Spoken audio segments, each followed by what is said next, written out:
ఇప్పుడు రాష్ట్రం పచ్చగా ఉంటే చూస్తూ ఉండలేరా? రాష్ట్రానికి పెట్టుబడులు వస్తూ ఉంటే కడుపు మంటనా? జగనన్న మీరన్నా చెప్పొచ్చు కదా. నిజంగా చెప్పాలంటే మరి మీకు అట్లాంటి ప్రాబ్లం ఉండే మరి లండన్కి వెళ్ళిపోయారా? ఎందుకంటే గూగుల్ లాంటి అతిపెద్ద సంస్థ రాష్ట్రానికి రాబోతోందని మీకు ముందే తెలుసా? ఒకవేళ అది వస్తే మంచో చెడో, అంటే మంచి ఎప్పుడు మాట్లాడలేదు, సో ఏదో ఒక విమర్శ చేయాలి కాబట్టి మనకెందుకులే అని చెప్పేసి వెళ్ళి లండన్లో ఉన్నారా? ఇక్కడ వైసీపీకి సంబంధించిన కొద్దిమందికి ఈ బాధ్యత అప్పచెప్పి ఆ గుడ్డు మంత్రి ఆయన ఏం మాట్లాడతారో తెలియదు, మాజీ గుడ్డు మంత్రి పేర్ని నాని ఆయన ఏం మాట్లాడతారో తెలియదు. అంటే ఒక సంస్థ, ప్రతిష్టాత్మకమైనటువంటి సంస్థ రాష్ట్రానికి వస్తూ ఉంటే నిజంగా అప్రిషియేట్ చేయాలి.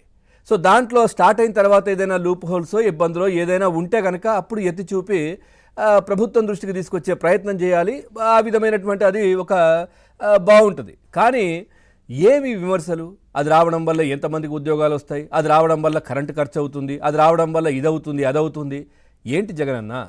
అంటే మీకు నిజంగా చెప్పాలంటే ఇక్కడికి గూగుల్ సంస్థ వస్తుంది అనేది మరి మీకు ముందే తెలుసా? ఇట్లాంటి ప్రతిష్టాత్మక సంస్థ ఇక్కడికి రాబోతోంది కాబట్టి మరి ఇక్కడ నేనుంటే విమర్శనో ప్రశంసనో ఏదో ఒకటి చేయాలి, ఎందుకులే నాకు తలనొప్పి అని చెప్పేసి మీరు లండన్ వెళ్ళిపోయారా? వ్యక్తిగత కారణాలు వేరే ఉన్నప్పటికీ కూడా, ఫ్యామిలీ టూర్ అయినప్పటికీ కూడా ఇది కూడా ఒక భాగమా అనే చర్చ. ఎందుకంటే ప్రధానమంత్రి దీన్ని అప్రిషియేట్ చేశారు. సో మొత్తం దేశం, ప్రపంచం దృష్టి అంతా కూడా ఆంధ్రప్రదేశ్ పైన, వైజాగ్ పైన ఉంది. ఇంత పెద్ద సంస్థ ఇక్కడ పెట్టుబడులు పెడతా ఉంది, అరే ఏంటి అనేది కూడా ఆలోచన చేస్తున్నటువంటి పరిస్థితి. ఈ నేపథ్యంలో మీరు ఒక్క ట్వీట్ కూడా చేయలేదు దీనికి సంబంధించి. సో నిజంగా అంటే మరి ప్రధానమంత్రి ప్రశంసించారు కాబట్టి నేనేమైనా నెగిటివ్గా మాట్లాడితే ఎందుకులే తలనొప్పి అని చెప్పేసి ఇక్కడనే ఉండకుండా వెళ్ళిపోయారా లండన్?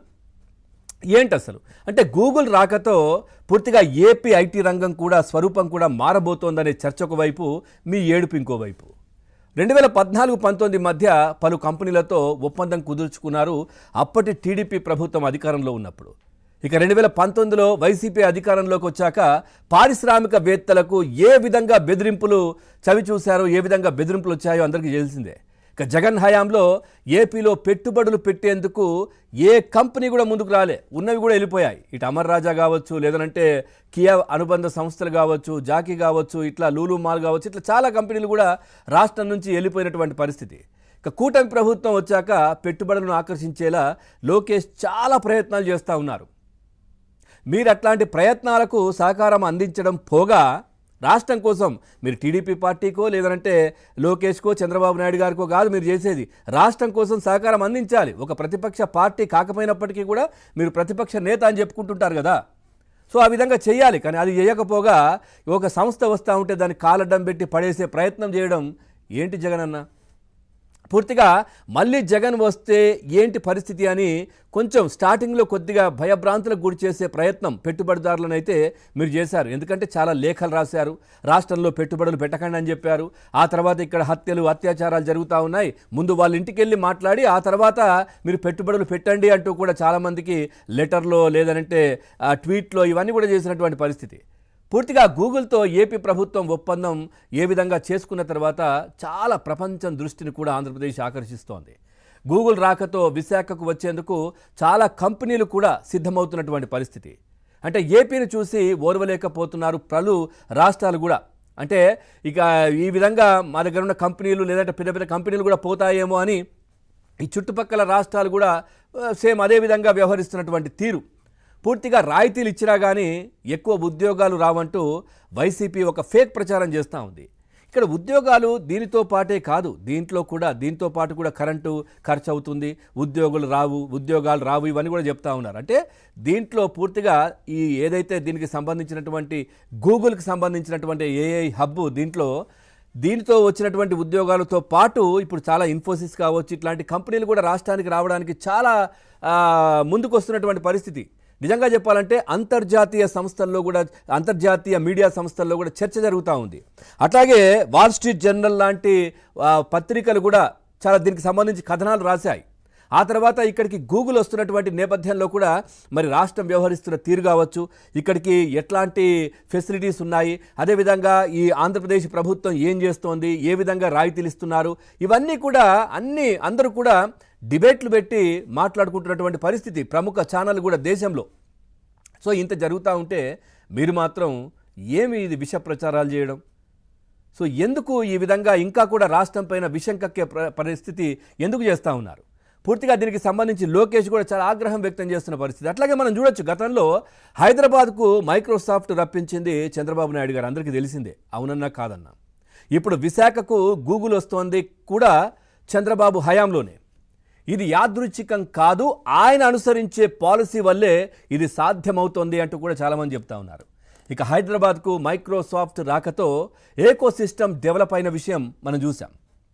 భాగ్యనగరం ప్రపంచం దృష్టిని కూడా ఏ విధంగా ఆకర్షించిందో కూడా మనం చూస్తూ ఉన్నాం. అనేక బహుళజాతి కంపెనీలు అక్కడికి తరలి వచ్చాయి కూడా. అదేవిధంగా ఇప్పుడు ఆంధ్రప్రదేశ్ కూడా వస్తాయి. ఇప్పుడు దేశంలోనే రెండో అతిపెద్ద ఐటీ ఎక్స్పోర్ట్స్ కేంద్రం హైదరాబాద్.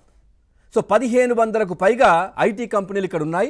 9 లక్షలకు పైగా ఐటీ ఉద్యోగులకు హైదరాబాద్ కేంద్రంగా మారింది. ఇలాంటి ఏకోసిస్టమ్ నవ్యాంధ్రలోనూ రావాలంటే ఒక పెద్ద అడుగు పడాలి. అదే విశాఖలో గూగుల్ ఏఐ హబ్. మళ్ళీ జగన్ వస్తే అనే సందేహం రాష్ట్ర భవిష్యత్తును ప్రశ్నార్థకంగా మార్చే పరిస్థితి గతంలో ఉండే. కానీ దీనిని చక్కదిద్దేందుకు ముఖ్యమంత్రి చంద్రబాబు తీవ్రంగా కృషి చేస్తున్నారు. పారిశ్రామికవేత్తల్లో నెలకొన్నటువంటి ఆందోళనలు కావచ్చు, సందేహాలను తొలగించే ప్రయత్నాలు ఎన్నో చేశారు. ఇప్పుడు గూగుల్ రాక, కర్నూలు పర్యటనలో ప్రధాని ఇచ్చినటువంటి భరోసాతో రాష్ట్ర ప్రభుత్వం ప్రయత్నాలు ఫలించినట్లయింది. ఒకవైపు ప్రధానమంత్రి ప్రశంసించడం, ఇంకోవైపు గూగుల్ రావడం. సో దీన్ని నేనేదైనా విమర్శిస్తే ఎందుకులే తలనొప్పి అని చెప్పేసి ఏం మాట్లాడకుండా లండన్లో కూర్చున్నారు జగన్మోహన్ రెడ్డి. సో ఇటువైపు కొద్దిమంది వైసీపీకి సంబంధించినటువంటి వాళ్ళు ఫేక్ ప్రచారాలు, లేదంటే ఇబ్బంది పెట్టే పరిస్థితో, లేదంటే గూగుల్ వస్తే ఏమవుతుందిలే అని, అన్నీ అంతే, వాళ్ళు చేయనియ్యరు. సో ఇది ఇక్కడ పరిస్థితి. నిజంగా చెప్పాలంటే గత జగన్మోహన్ రెడ్డి అధికారంలో ఉన్నప్పుడు ఎక్కడా కూడా మనం రాజధాని లేని రాష్ట్రంగానే ఆంధ్రప్రదేశ్ ఉన్నటువంటి పరిస్థితి అందరికీ తెలిసిందే. సో ఎక్కడ ఆంధ్రప్రదేశ్ అంటే అప్పుడు పెద్దగా ఉమ్మడి రాష్ట్రంలో ఉన్నప్పుడు ఆంధ్రప్రదేశ్ అంటే టాప్లో ప్రపంచంలో ఎక్కడైనా కానీ గుర్తించే పరిస్థితి ఉండేది. రాష్ట్ర విభజన తర్వాత ఆంధ్రప్రదేశ్ అంటే రాజధాని కూడా లేదు కదా అనే మాట్లాడే పరిస్థితులు వచ్చాయి. సో ఇప్పుడు ఈ గూగుల్ రాకతోని తర్వాత ఇటు ఏదైతే అమరావతి అభివృద్ధి, డెవలప్మెంట్, అక్కడికి వస్తున్న కంపెనీలు, వీటన్నిటితో పాటు సో ఏపీ అంటే నిజంగా చెప్పాల్సిన అవసరం లేదు. ఆ విధంగా ప్రపంచవ్యాప్తంగా కూడా మళ్ళీ పేరు తెచ్చుకుంటున్నటువంటి పరిస్థితులు. ఈ నేపథ్యంలో మరి జగన్మోహన్ రెడ్డికి ఎందుకు ఈ కడుపు మంట? సో 11 ఇచ్చి పక్కన కూర్చోబెట్టినా కానీ మళ్ళీ ఎలక్షన్స్ వరకు ప్రజల్లో తిరిగి మళ్ళీ ఆ నంబర్ పెంచుకునే ప్రయత్నం చేయాలి తప్పించి ఈ విధంగా విష ప్రచారాలు ఏంటి అంటూ కూడా చాలామంది ప్రశ్నిస్తూ ఉన్నారు. ఓవరాల్గా ఈ అంశానికి సంబంధించి మనం చర్చలోకి వెళ్దాం. చర్చలో పాల్గొంటున్నారు రాజకీయ విశ్లేషకులు, సీనియర్ అడ్వకేట్ గోశాల శ్రీనివాస్ గారు కూడా లైవ్లో సిద్ధంగా ఉన్నారు. సార్ నమస్కారం. అదేవిధంగా టీడీపీ పార్టీ అధికార ప్రతినిధి మోకా ఆనంద్ సాగర్ గారు, సివిల్ సప్లై కార్పొరేషన్ మెంబర్, అట్లాగే